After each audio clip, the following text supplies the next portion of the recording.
दोस्तों, shark tank के नए नए सीजन आ रहे हैं और उसमें बहुत सारे लोग जो हैं अपनी कंपनी लेकर आते हैं और उसके लिए फंड रेज करवाते हैं।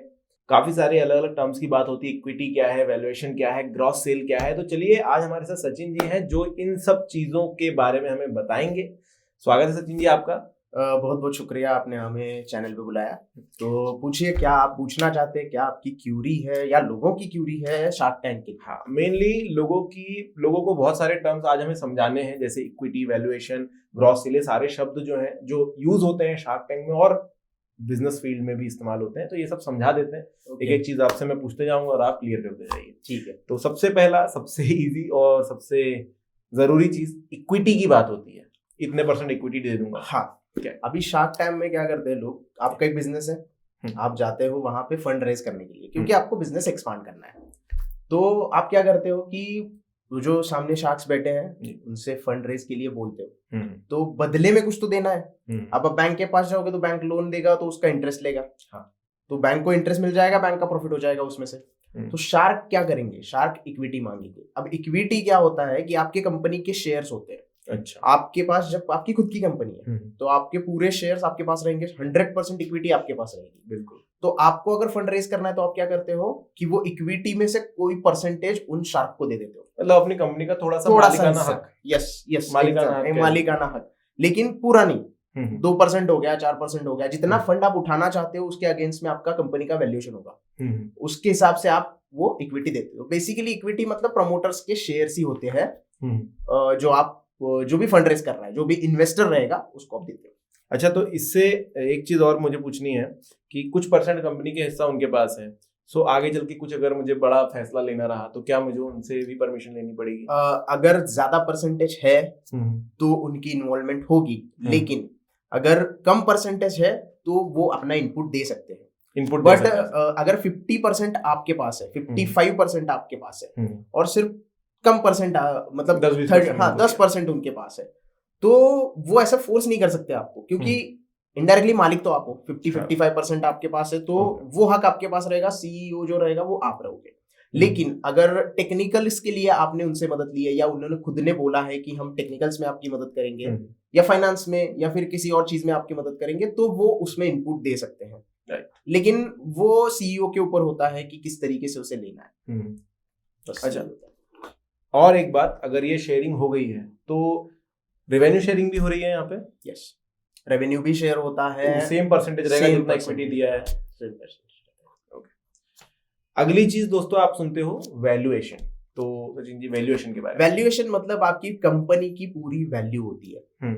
आपका जो पूरा मार्केट शेयर बोलते हैं उसको, कंपनी की वैल्यूएशन मतलब मान लो टीसीएस की कंपनी है, रिलायंस की कंपनी है, तो कंपनी का पूरा वैल्यूएशन कितना है। अब ये दोनों कंपनीज तो स्टॉक मार्केट में लिस्टेड है, तो स्टॉक की प्राइस के हिसाब से हम उसकी वैल्यूएशन निकाल सकते हैं, या मार्केट वैल्यू जो है आप निकाल सकते हैं, मार्केट कैपिटल जिसको बोलते हैं। लेकिन जब आप कंपनी नहीं होती है, स्टार्टअप में होती है, तो इन्वेस्टमेंट बैंकर जो होते हैं वो वैल्यूएशन तय करते हैं कंपनी का, आपके प्रॉफिट कितने हुए हैं, रेवेन्यूज कितने हैं, इन सारी के हिसाब से। मतलब बहुत सारी चीजें होती है, जो कॉमर्स के स्टूडेंट्स होंगे उनको पता होगा कि सारी चीजें देखी जाती है, उसके मदद से वैल्यूएशन निकाला जाता है। इसको ऐसे समझ सकते हैं कि अगर ये मेरी कंपनी है या मेरा प्रोडक्ट है तो इसका कीमत जितना है, हाँ, total price of your company, total price of निकलती है कल को, तो इतने तो टोटल कंपनी आप अगर ऐसे बोलोगे कि जैसे बीच में अभी रिलायंस और बिग बाजार का डील हो गया, हाँ, तो रिलायंस ने बिग बाजार पूरा खरीद लिया, राइट, तो बिग बाजार का पूरा वैल्यूएशन उन्होंने तय किया था कि ये कंपनी का वैल्यूएशन इतना हो सकता है या आगे जाके इतना कंपनी का वैल्यूएशन होता है। तो पूरी कंपनी की जो प्राइस होती है वो वैल्यूएशन होता है। इसमें एक चीज एक और होती है वैल्यूएशन में, कि अगर आप इन्वेस्टर हो तो आप 1 करोड़ रुपए इन्वेस्ट करना चाहते हो, किसी पर्टिकुलर कंपनी में आप 1 करोड़ रुपए इन्वेस्ट करना चाहते हो 10% इक्विटी के हिसाब से, तो 10% इक्विटी आप ले रहे हो 1 करोड़ के लिए, मतलब पूरा अगर कंपनी का वैल्यूएशन देखोगे तो वो 10 करोड़ की कंपनी हो गई। हाँ, मतलब तो ये पूरी वैल्यूएशन होती है। तो ये इंपॉर्टेंट है आपके लिए जानना, आगे एज ए इन्वेस्टर जानना भी जरूरी है, एज ए पिक्चर जानना भी जरूरी है, और एज ए व्यूअर जानना भी जरूरी है कि किस तरीके से वैल्यूएशन काउंट होती है। जैसे वो लोग भी बोलते हैं कि मैं इतनी % इक्विटी अगेंस्ट इतने रुपए हैं, तो अगर वो 10% के लिए 1 करोड़ मांग रहे हैं, मतलब कंपनी की वैल्यूएशन 10 करोड़ वो बता रहे हैं कि मेरी कंपनी 10 करोड़ की, इसीलिए वहां पर बात होती है कि नहीं आपकी कंपनी की वैल्यू इतनी है या नहीं है, वो चीजें तब निकल कर आती है। अगली टर्म आपने सुनी होगी ग्रॉस सेल, तो ग्रॉस सेल के बारे में आप बताइए। ग्रॉस सेल मतलब क्या होता है कि टोटल कंपनी में आपका प्रोडक्ट है, तो वो टोटल आपने कितना सेल किया है। मान लीजिएगा आप चिप्स बनाते हैं, तो टोटल चिप्स आपने कितने सेल किए हैं, उसको ग्रॉस सेल बोला जाता है। तो ये सिंपल सी टर्म है, इतना कोई दिमाग लगाने की जरूरत नहीं है उसमें, कि आप कोई भी प्रोडक्ट बनाते हो तो वो टोटल कितना सेल करते हो, उसके ऊपर वो प्रोडक्ट जो बनाया है आपने वो टोटल कितना सेल होता है, कितने पैसे का सेल होता है, वो ग्रॉस सेल होता है। अच्छा, तो फिर वहीं पर एक और बात आती है नेट सेल की, ये क्या चीज है? नेट सेल मतलब आपने टोटल ग्रॉस सेल दिखा दिया, लेकिन आप डिस्काउंट देते हो, कुछ चीज बिकती नहीं है तो आप डिस्काउंट देते हो। आप देखते हो मॉल्स में जाते हो या दुकान में जाते हो, 20% डिस्काउंट, 25% डिस्काउंट, या फिर अलाउंस देते हो। तो वो अलाउंस और डिस्काउंट कट करने के बाद जो सेल्स होती है या फिर जो सेल्स दिखाई जाती है उसे नेट सेल बोला जाता है। तो एक्चुअली यहाँ पर नेट सेल का काम यस, एक्चुअल नेट सेल। इसी सेल के मामले में एक और शब्द यूज होता है, GMV, ग्रॉस मर्चेंडाइज वैल्यू। ये चीज क्या है? तो GMV मतलब कितने वॉल्यूम के साथ आपने गुड्स बेचे हैं।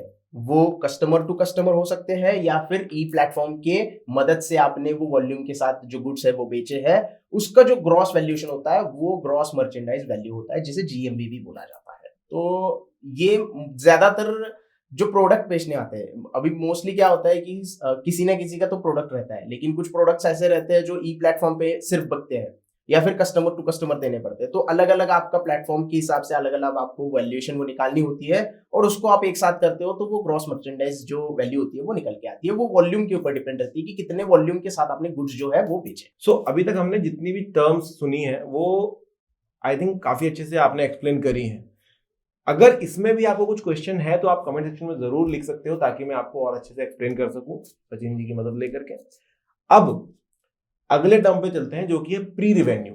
ये चीज क्या होती है? तो प्री रेवेन्यू क्या होता है दोस्तों, कि कोई भी बिजनेस चालू करने में या फिर उससे बढ़ने में थोड़ा टाइम लगता है। अब ड्यूरिंग दिस टाइम आपको बहुत सारी चीजें करनी पड़ती है। आप प्लान करते हो, आप टीम बनाते हो, लोगों को हायर करते हो, या कोई नया प्रोडक्ट तैयार करते हो।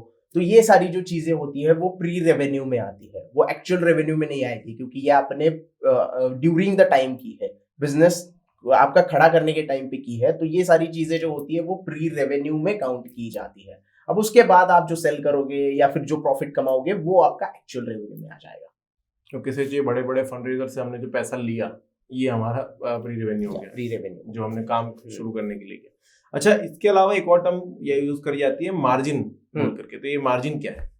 मार्जिन मतलब आपने कितने रुपए में ये पर्टिकुलर प्रोडक्ट बनाया, मतलब चिप्स बनाया हो या फिर आपने कोई ऐसी चीज बनाई हो जो खेती के लिए काम आती है, किसानों के लिए कोई चीज बनाई है, तो वो एक्चुअल आपका बनाने का जो प्राइस है वो क्या है, और आप बेच किस प्राइस पे रहे हो।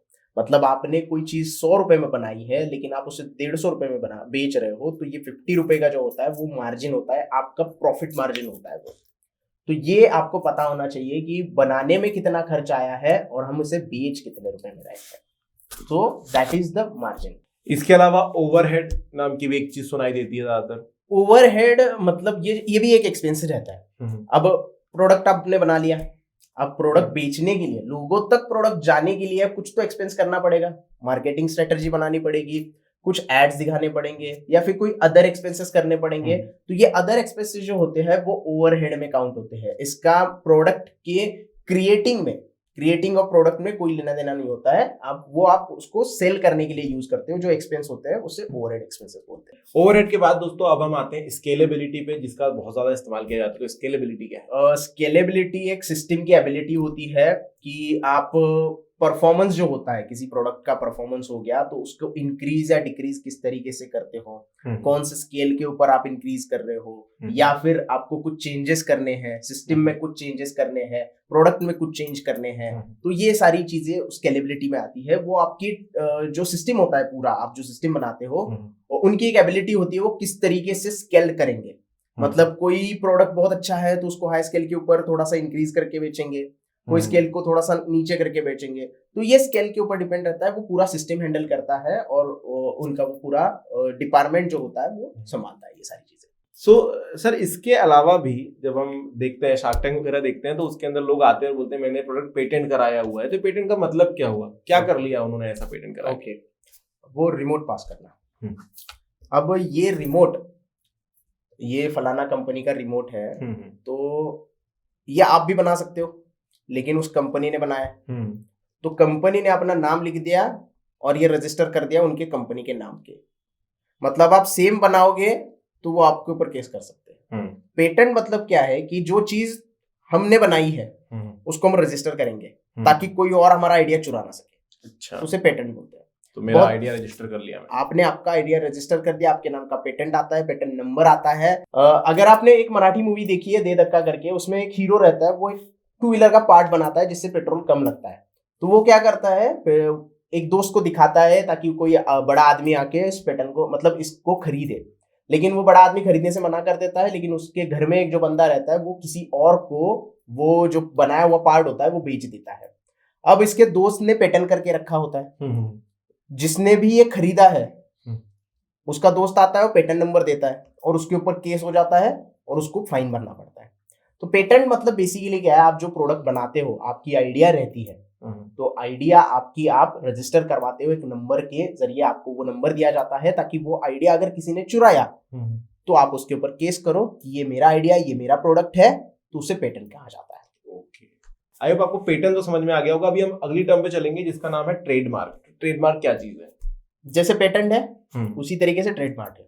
ट्रेडमार्क आपने देखा होगा, सोना खरीदते वक्त की हॉलमार्क लगा है, ट्रेडमार्क लगा है, मतलब ये एक फेज है जो मतलब हमने ही ये तैयार किया है, वो पेटेंट की तरह ही काम होता है। लेकिन कॉपीराइट हो गए या फिर आपने कोई सिंबल डिजाइन किया है, आपकी डिजाइनिंग की कंपनी है और आपने कोई सिंबल डिजाइन किया है, तो वो आपका ट्रेडमार्क बन गया।